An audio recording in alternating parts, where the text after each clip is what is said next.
Hey guys welcome back to Eduport. So നമ്മൾ ഇന്നിവിടെ discuss ചെയ്യുന്നത് വെൻ ലൈറ്റ് റിഫ്ലക്സ് എന്ന് പറഞ്ഞ ചാപ്റ്ററിലെ വളരെ പ്രധാനപ്പെട്ട ചോദിക്കാൻ സാധ്യത ഏറെയുള്ള കുറച്ച് ടോപ്പിക്കുകളാണ്.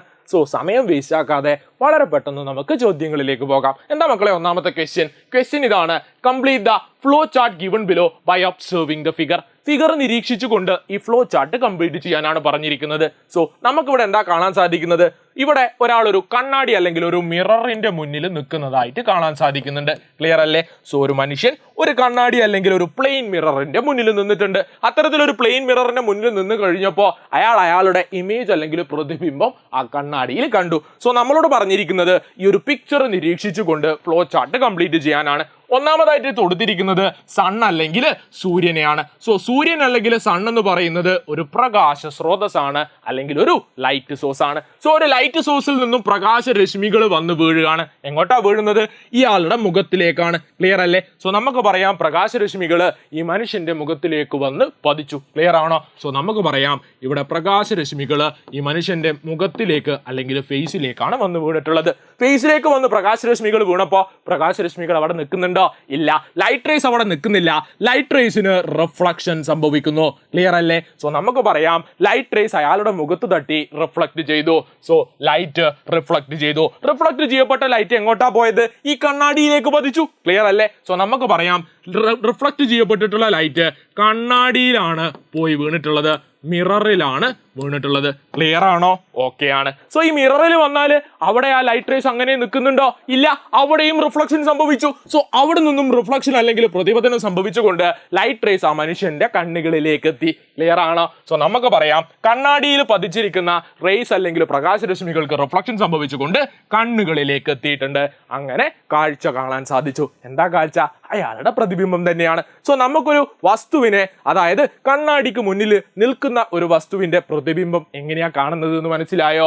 മനസ്സിലായിട്ടുണ്ട്. സോ ഒരു മനുഷ്യൻ കണ്ണാടിയുടെ മുന്നിൽ നിന്നപ്പോൾ അയാളുടെ പ്രതിബിംബം കാണാൻ വേണ്ടി ഇവിടെ പ്രകാശം എങ്ങനെയൊക്കെ സഞ്ചരിച്ചിട്ടുണ്ട് എന്നുള്ള കാര്യം നമുക്ക് മനസ്സിലായി. റെഡിയാണോ? ഓക്കെ ആണ്. എന്നാൽ അടുത്ത ക്വസ്റ്റ്യൻ നോക്കിക്കൂടെ? അടുത്ത ചോദ്യം ഇതാണ്. The figure shows a beam of light falling on two different surfaces. രണ്ട് വ്യത്യസ്ത സർഫസുകളിലേക്ക് പ്രകാശരശ്മികൾ അല്ലെങ്കിൽ ലൈറ്റ് റേസ് വീഴുന്ന ഫിഗറുകളാണ് ഇവിടെ കൊടുത്തിരിക്കുന്നത്. ചോദ്യം ഇതാണ്. Which type of reflection is represented by figure 1? Figure 1 കൊടുത്തിരിക്കുന്ന റിഫ്ലക്ഷൻ ഏതാണെന്നാണ് ചോദ്യം. നോക്കണേ. ഫിഗർ 1 നമ്മൾ കണ്ടു ഇൻസിഡന്റ് റേസ് അല്ലെങ്കിൽ പതനരശ്മികൾ വന്നു വീഴുന്നുണ്ട്. പതനരശ്മികൾ ഇവിടെ ഈ സർഫസിലേക്ക് വന്ന് വീണപ്പോൾ ക്രമമായിട്ട് പ്രതിപതനം സംഭവിച്ചു. എന്താ? ക്രമമായിട്ടുള്ള പ്രതിപതനമാണ് നമ്മൾ ഇവിടെ കാണുന്നത്. അത്തരത്തിലുള്ള ക്രമമായിട്ടുള്ള പ്രതിപതനത്തിന് നമ്മൾ പേരിട്ട് വിളിച്ചു ക്രമപ്രതിപതനം. എന്താ പേരിട്ട് വിളിച്ചത്? ക്രമത്തിലാണുള്ളത്. സോ നമുക്ക് പറയാം ഇവിടെ പ്രകാശരശ്മികൾക്ക് സംഭവിച്ചത് ക്രമപ്രതിപതനമാണ്. ഈ ക്രമപ്രതിപതനത്തിനെയാണ് നമ്മൾ റെഗുലർ റിഫ്ലക്ഷൻ എന്ന് വിളിക്കുന്നത്. സോ നമുക്ക് പറയാം ഇവിടെ സംഭവിച്ചിരിക്കുന്നത് റെഗുലർ റിഫ്ലക്ഷൻ ആണ്. എപ്പോഴാ മക്കളെ റെഗുലർ റിഫ്ലക്ഷൻ സംഭവിക്കുക? വളരെ കൃത്യമായിട്ട് മനസ്സിലാക്കി വെക്കേണ്ട ഒരു പോയിന്റ് ആണ്. സ്മൂത്ത് ആയിട്ടുള്ള സർഫസുകളാണോ, നല്ല മിനുസമുള്ള സർഫസുകളാണോ അവിടെ സംഭവിക്കുക റെഗുലർ റിഫ്ലക്ഷൻ ആണ്. സോ നല്ല രീതിയിൽ സ്മൂത്ത് ആയിട്ടുള്ള നല്ല മിനുസമുള്ള സർഫസുകളിലേക്ക് പ്രകാശരശ്മികൾ അല്ലെങ്കിൽ ലൈറ്റ് റേസ് വീണ് കഴിഞ്ഞാൽ അവിടെ നടക്കുന്ന റിഫ്ലക്ഷൻ അല്ലെങ്കിൽ പ്രതിപതനം എന്ന് പറയുന്നത് ക്രമമായിട്ടുള്ളതായിരിക്കും. അത്തരത്തിൽ നല്ല ക്രമത്തിലുള്ള റിഫ്ലക്ഷൻ അല്ലെങ്കിൽ പ്രതിപതനത്തിനെ നമ്മൾ പേരിട്ട് വിളിച്ചു റെഗുലർ റിഫ്ലക്ഷൻ. സിമ്പിൾ അല്ലേ? സോ ഫിഗർ 1 നടക്കുന്ന റിഫ്ലക്ഷൻ ഏതാ മക്കളെ? അത് റെഗുലർ റിഫ്ലക്ഷൻ ആണ്. എന്നാൽ തീരെ മിനുസമില്ലാത്ത നല്ല റഫായിട്ടുള്ള ഒരു സർഫസിലേക്കാണ് പ്രകാശരശ്മികൾ അല്ലെങ്കിൽ ലൈറ്റ് റേസ് വീഴുന്നതെങ്കിലോ നല്ല റഫായിട്ടുള്ള ഒരു സർഫസിലേക്ക് പ്രകാശരശ്മികൾ വീണ് കഴിഞ്ഞാൽ അവിടെ ക്രമമായിട്ടല്ല റിഫ്ലക്ഷൻ സംഭവിക്കുക. തീരെ ക്രമമില്ലാതെ നടക്കുന്ന അത്തരത്തിലുള്ള റിഫ്ലക്ഷനെ നമ്മൾ പേരിട്ട് വിളിച്ചു ഡിഫ്യൂസ്ഡ് റിഫ്ലക്ഷൻ. എന്താ മക്കളെ പേരിട്ട് വിളിച്ചത്?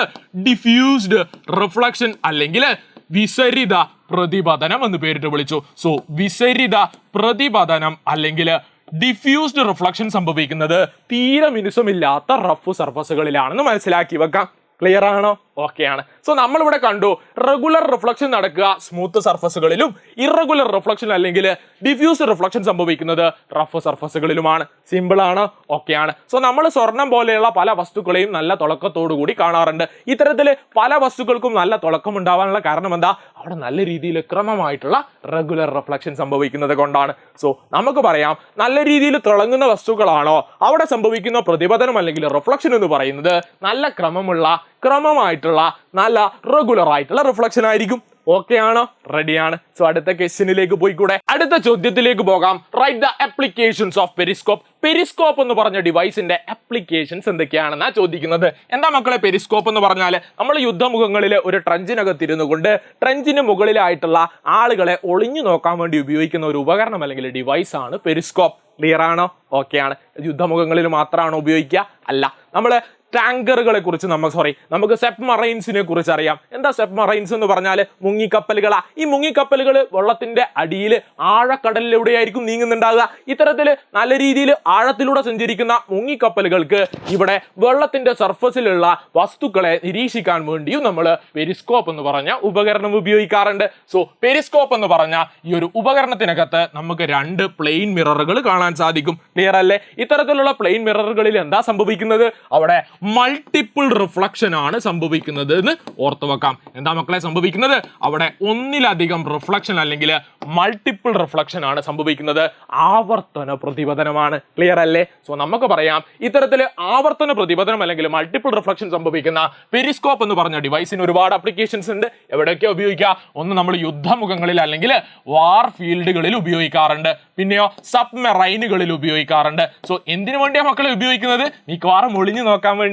സോ യുദ്ധമുഖങ്ങളിലെ ട്രഞ്ചുകൾക്കകത്തിരിക്കുന്ന പട്ടാൾക്കാർക്ക് മുകളിൽ, അതായത് യുദ്ധഭൂമിയിൽ നിൽക്കുന്ന മറ്റ് രാജ്യങ്ങളിലെ പട്ടാളക്കാരെയൊക്കെ നിരീക്ഷിക്കാൻ വേണ്ടി ഉപയോഗിക്കുന്ന ഒരു ഡിവൈസ് ആണ് പെരിസ്കോപ്പ്. അല്ലെങ്കിൽ നമുക്ക് പറയാം നമ്മുടെ മുങ്ങിക്കപ്പലുകളിൽ അടിയിൽ നിൽക്കുന്ന സമയത്ത് വെള്ളത്തിന്റെ സർഫസിലേക്ക് നടക്കുന്ന വസ്തുക്കളെ നിരീക്ഷിക്കാൻ വേണ്ടിയും എന്ത് ഉപയോഗിക്കാറുണ്ട്? പെരിസ്കോപ്പ് എന്ന് പറഞ്ഞ ഡിവൈസ് ഉപയോഗിക്കാറുണ്ട്. ഇവിടെ ഏത് തത്വ മക്കളെ ഉപയോഗിക്കുന്നത്? ഏത് ഫിനോമിനനാണ് ഇവിടെ പ്രയോജനപ്പെടുത്തുന്നത് എന്ന് ചോദിച്ചാൽ മനസ്സിലാക്കി വെക്കാം. അത് മൾട്ടിപ്പിൾ റിഫ്ലക്ഷൻ അല്ലെങ്കിൽ ആവർത്തന പ്രതിപതനമാണ്. ക്ലിയർ അല്ലേ? ഓക്കെ അല്ലേ? Thank you.